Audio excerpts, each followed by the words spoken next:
예. 먼저 뉴스탑진이 뽑은 5위. 이 얘기부터 먼저 해보겠습니다. 윤미향 당선인은 지속적으로 사퇴할 생각이 없다고 선을 긋고 있기 때문에요. 결국 키를 지게 된 건 민주당 지도부일 겁니다. 고심이 깊을 수밖에 없겠죠. 그런데 오늘 송영길 의원의 한마디가 의미심장합니다. 같이 들어보겠습니다. 세계상의 문제 같은 것들은 투명하게 할 필요가 있는데 이 어려운 시기에 이 위안부 문제를 가지고 이렇게 싸워왔던 한 시민운동가의 삶에 대한 최소한의 A가 있어야 된다. 자기 아버지를 고용해서 뭐 월급을 300, 400, 연봉 7,500점 줬다면 저도 당연히 이거 큰 문제라고 봤을 텐데 보니까 6년 동안 120만 원 실제로 우리가 생각할 때는 그 1인센터를 자기 집처럼 살면서 돈을 이렇게 받았단 말이야 이렇게 딱 오해할 수 있게 지금 된 거 아니겠어요? 이현종 의원님. 그러니까 네. 송 의원 얘기는 이게 지금 뭐 5, 6년을 모아서 7천만 원으로 보니까 많아 보이는 거지 그렇게 많은 돈이 아니다라는 설명입니까? 참 송영길 의원의 제 말에 정말 동의할 수 없는 상황입니다. 이분이 인천시장도 하고 또 지금 뭐 앞으로 차기 민주당 대표를 지금 하려고 하는 분이거든요. 근데 윤미향 당선인한테 예의를 갖추라고 이야기를 하는데 제가 그럼 뭐 무릎이라 꿇고 이야기를 할까요?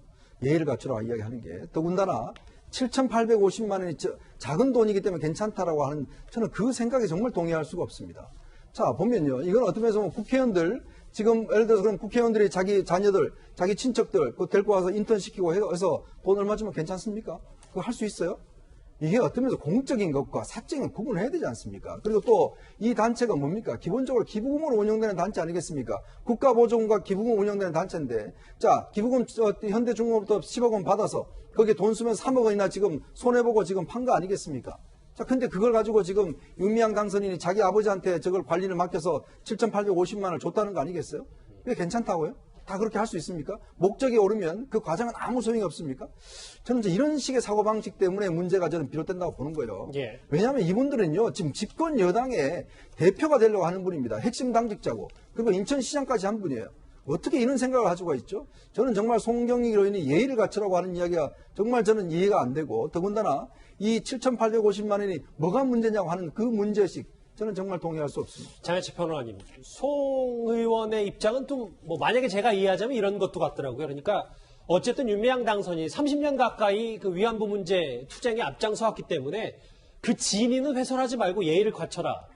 이런 의지도 좀 엿보이는 것 같아요. 그런데 지금 여러 할머니들의 증언이나 문제 제기도 저희가 소개를 해드렸잖아요. 이걸 보게 되면 이 정의연, 과거의 정대협의 활동 전체를 우리가 부정하자는 것은 아니지만 일부 활동인, 윤미향 당선인이나 일부 활동 과정에서 할머니들의 진이나 할머니들을 돕는 것과는 무관하게 이게 조직이라는 게 한번 구성이 되면 그 조직 자체의 생존이 지상 과제가 되어가는 측면이 있습니다. 그런 부분에서 정의연과 정대협의 활동이 변질된 게 아니냐는 그런 비판은 합리적인 문제 제기나 비판을 충분히 저는 할 수 있다고 보고 그것이 이 위안부 할머니들의 피해 사실을 세계에 알리고 증명하는 이 정의연, 정대연의 원래 취지 활동과는 배치될 게 전혀 없다고 보여지거든요. 그런 측면에서 송영길 의원이 윤미향 당선인에게 예의를 갖춰라고 하는 것은 저는 대단히 부적절한 발언이었다고 보고 오히려 이 수많은 의혹 제기에서 지금 해야 될 것은 윤미향 당선인이나 현재 정의연에서 기자회견을 했던 이나영 이사장이나 다른 수많은 임원들이 피해 할머니들, 이용수 할머니나 다른 할머니들에 대해서 예의를 갖추는 게 먼저이지 않을까 하는 생각이 많이 듭니다. 이 원내대표가 되자마자 윤미향 의혹이라는 큰 파도를 만난 김태년 신임 원내대표. 그런데 기류가 좀 바뀐 것 같습니다. 기부금 논란으로 지난 30년간 역사와 정의를 바로 세우기 위해 헌신해온 정의경 연대의 활동이 부정되어서는 안 됩니다. 다음에 정식으로 그 안성 쉼터 문제까지 불거졌는데. 글쎄요, 김태년 원내대표 되자마자 여러 가지 곤혹스러워 하고 있습니다. 근데 최 교수님, 저는 이 부분을 같이 짚어보고 싶거든요. 이 민주당 대표인 이해찬 대표는 심각하게 검토할 부분이 아니다. 상황을 좀 지켜보자라는 이 한 언론 보도가 나왔고 이낙연 당선인은 강한 조사가 필요하다라고 했다가 YTN과 인터뷰가 사실과 좀 다르다라고 부인까지 했어요. 근데 어쨌든 미묘한 좀 온도차가 있습니다. 그렇죠. 미묘한 온도차가 보이는데 저는 이제 민주당의 이해찬 대표도 상황을 좀 더 보자. 이 부분에 또 저는 또 방점을 주고 싶어요. 그러니까 지금 현재 상황에서 입장을 내기보다는 앞으로 추이를 더 보겠다는 걸로 보이지는데 저는 상황이 점점점 악화될 가능성이 더 높다고 봐요. 그러니까 이낙연 위원장이 주장하고 있는 것처럼 어쨌든 당 차원에서 뭔가 조사를 하거나 아니면 사실관계 확인이 먼저 이루어져야 된다. 일부 지금 송영길 의원처럼 일부 의원들이 개별적으로 나와서 얘기하시는 것들이 민주당의 전체 입장처럼 오해되고 이해될 수 있는 그런 문제점이 있지 않습니까? 김태년 원내대표도 지금 적극적으로 말을 안 하잖아요. 말을 아끼고 있는 이유가 뭐겠습니까? 내부 검토에 들어갔다고 저는 봐요. 이 문제가 어떻게 파장을 가져올지 또 실제 여러 가지 논란들이 일고 있는 이 논란에 대해서 사실관계 확인해 봐야 되잖아요. 그러니까 조만간 결론이 난단 말씀입니다. 저는 그렇게 봐요. 어떤 형태로든 결론이 날 텐데 지금 상황이 그렇게 녹록지 않은 건 분명해요. 저는 송영길 의원의 저렇게 말씀하신 물론 뭐 이해는 돼요. 그러니까 전반적으로 저는 송영길 의원의 말에 동의하는 부분은 원래 윤미향 씨가 열심히 노력하고 했던 부분 그 부분까지 부정할 필요는 없다는 생각이 들어요. 그건 뭐 인정해야 된다고 봐요. 이 예의를 지켜라는 말이죠. 그렇죠. 그런데 그렇다 하더라도 그분이 만약의 경우에 저는 아직 모르겠습니다만 뭐 횡령을 했거나 예컨대 아직 뭐 결론이 나니까 아무도 그건 단정적으로 얘기할 수 없는 상황인데 제대로 그 관리를 안 했거나 돈을 잘못 썼거나 이랬다면 그 부분에 대해서는 또 얘기를 해야 되는 거죠. 그 두 가지는 다른 문제라고 저는 생각을 해요. 근데 저게 마치 저렇게 듣기에 따라서는 윤미향 당선인을 옹호하는 듯한 들리는 말이 되기 때문에 저런 말은 삼가하는 게 좋다고 저는 생각을 합니다. 그래서 민주당 입장도 제가 볼 때는 많이 선회됐다고 봐요. 초창기에 윤미향 당선인에 있었던 공격을 예를 들면 그 정의기억연대에 대한 전체적인 공격으로 봤다고 하면 이제는 이게 개인적인 문제로 집중해서 보는 쪽으로 가야 된다고 보고 뭐 보수든 아니면 보수 진영에 있는 보수 언론이든 그쪽으로 저는 집중적으로 얘기해야 되고 민주당도 그쪽을 좀 더 검토를 해야 된다고 봅니다. 일단 여당의 기본 입장은 이렇고 청와대는요. 이현정 의원님. 네. 아직 정리된 게 없고 윤미향 당선인이 당선자 그러니까 여당의 당선인이기 때문에 당에서 대응을 하고 있다. 청와대의 이런 입장을 어떻게 저희가 볼 수 일단 있을까요? 뭐 청와대 입장에서는 아직 당의 문제이기 때문에 직접적으로 언급을 하는 것 자체가 적절하지 않다고 봅니다. 근데 이제 문제는 이게 전국 운영 전체에 이제 영향을 미칠 수 있는 사안으로 점점 확대되고 있다는 게 이제 아마 청와대의 고민일 겁니다. 아시겠지만 어제 5.18 기념식에서 문재인 대통령이 정말 요즘 많이 피곤하신 것 같아요. 입도 부르트고 하는 그런 모습을 보여주셨는데 예. 문제는 지금 코로나 정국의 어떤 그 경제 극복을 위해서 어떻게 보면 청와대나 여당이 힘을 모아야 될 때 아니겠습니까? 근데 지금 이 문제가 계속돼 버리면 어떤 면에서 보면 그동안 우리가 조국 사태 때 공정과 정의의 가치가 상당히 무너졌다고 생각이 드는데 이 문제는 또 한편으로 보면 지금 일본과의 관계도 문제가 걸려 있는 것이고요. 또 그동안 사실상 30년 동안 어떤 면에서 뭐 위안부 운동 자체가 한일 관계에 굉장히 밀접하게 영향을 미쳤거든요. 예. 그럼 이 문제가 이 미칠 영향 파급이 상당합니다. 그랬을 경우에 아마 저는 뭐 겉으로는 저렇게 이야기를 하지만 내부적으로는 당과 상당히 의견을 조율하고 있지 않는가. 왜냐하면 이게 오래되면 될수록 정권의 부담은 상당히 증가할 거기 때문에 저는 뭐 조만간 아마 입장이 나오지 않을까 그런 예상입니다. 그러니까 윤미향 당선인이 뭐 절대 비교를 하자는 건 아니지만 조국 전 장관처럼 그렇게 상징적인 인물로 보기는 어려우니 청와대든 당에서든 결정을 빨리 할 수밖에 없을 것이다. 뭐 이런 말씀입니까? 그렇죠. 조국 전 장관 같은 경우는 사실은 뭐 정권의 핵심 인사였고 그것이 정권한테 또 청와대에 민정수석을 했기 때문에 바로 타격을 입는 상황이지만 지금 윤미향 지금 당선인의 문제는 일단 시민단체의 문제지 않습니까? 그러니까 청와대가 직접적으로 받을 영향 없죠. 근데 문제는 어제부터 더불어시민당과 더불어민주당이 선관위에 일단 합당 신고를 했습니다. 그래서 지금 윤미향 당선인의 직함이 더불어민주당 당선이잖아요. 그렇습니다. 이게 이제 집권 여당의 이제 당선이 돼버리고 만약에 이제 이게 5월 30일부터는 국회의원이 됩니다. 자, 그랬을 경우는 이제 이게 여당한테 미칠 수 있는 영향이 크기 때문에 아마 그 전에 해결하려고 하지 않을까 싶습니다. 반면 미래통합당은요. 오늘 오전 윤미향 당선인을 겨냥한 국정조사까지 추진한다고 밝혔습니다. 그런데 반나절도 안 돼서 철회를 했습니다. 정의기억연대 관계자분들의 노고는 일본군 위안부에 관해 국제사회의 관심과 연대를 이끌어낸 아름다운 동행이었습니다. 이 아름다운 동행이 현재 진행되는 논란으로 빛을 잃어서는 절대 안 됩니다.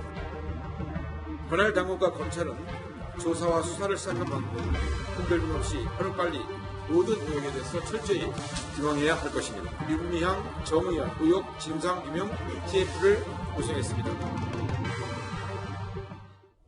예, 장혜식 평론가님. 윤주경 당선이야 뭐 윤봉길 의사의 손녀 딸이니까 뭔가 상징적인 의미도 있을 텐데 저는 이 부분을 좀 집중하고 싶거든요.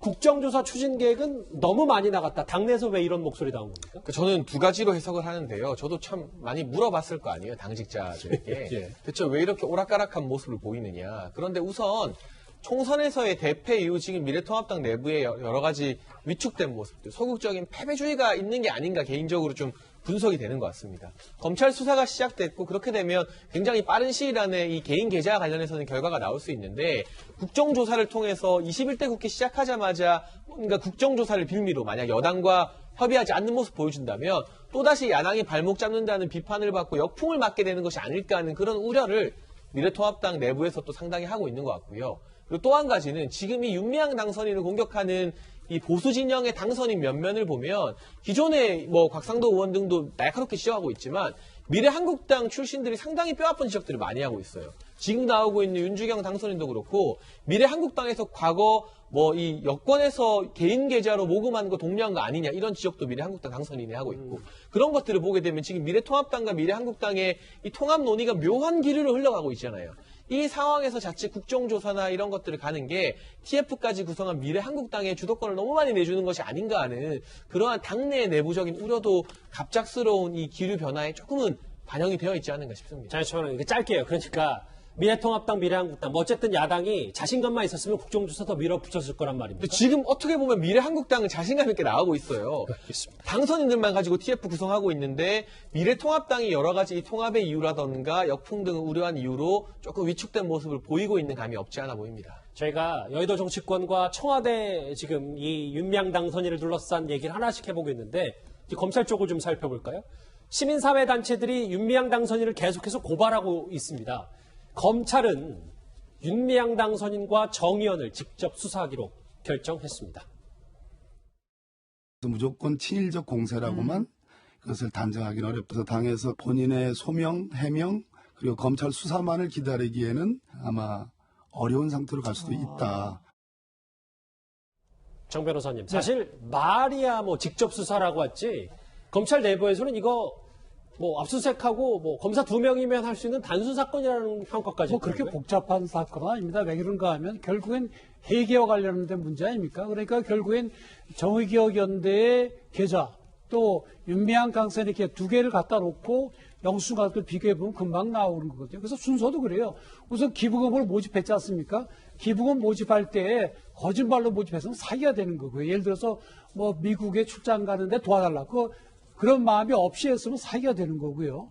그 다음에 또 개인 명의로 받았잖아요. 그것이 기부금법 모집법 위반이 될 수가 있고, 그 사용함에 있어서 개인적으로 썼다. 그럼 업무상 횡령이 되는 거고요. 또 기부금법 모집법 위반도 되고, 또 안성 쉼터의 경우에는 저거를 비싸게 사고 싸게 팔았다. 그러면 업무상 배임이 되는 거고, 그 과정에서 뭐 수수료, 리베이트를 받았다. 그럼 배임 수수가 되는 거죠. 그래서 뭐 어려운 사건이 아니기 때문에 검찰에 서둘러서 하면은 이제 빠른 시일 내에 결과가 나올 수 있을 걸로 보입니다. 그러니까 다시 한번 요 그래픽을 한번 정 변호사님 볼까요?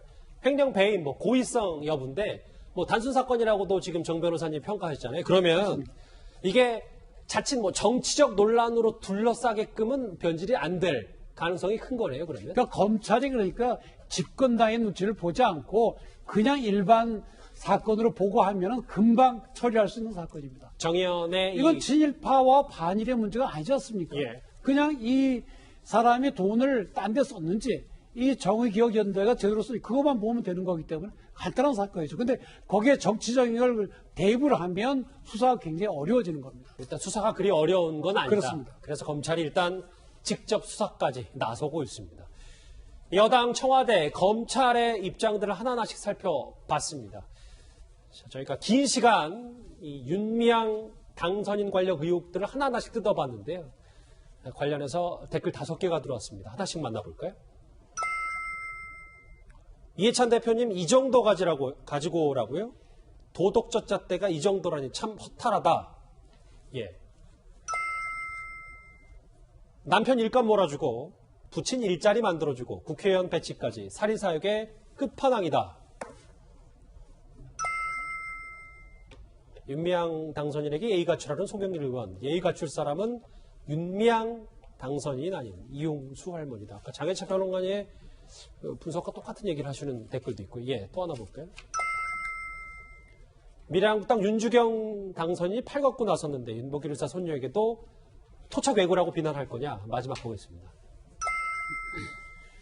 작년에 조국 때문에 죽은 정의와 공정, 올해 윤미향 당선인 한 번 더 죽이네. 오늘 그래서 댓글 5개는 거의 다 비판 일색인 것 같은데요. 윤미향 당선인의 거취가 어느 정도까지 결론이 나기 전까지 논란 쉽게 가라앉지 않을 것 같습니다.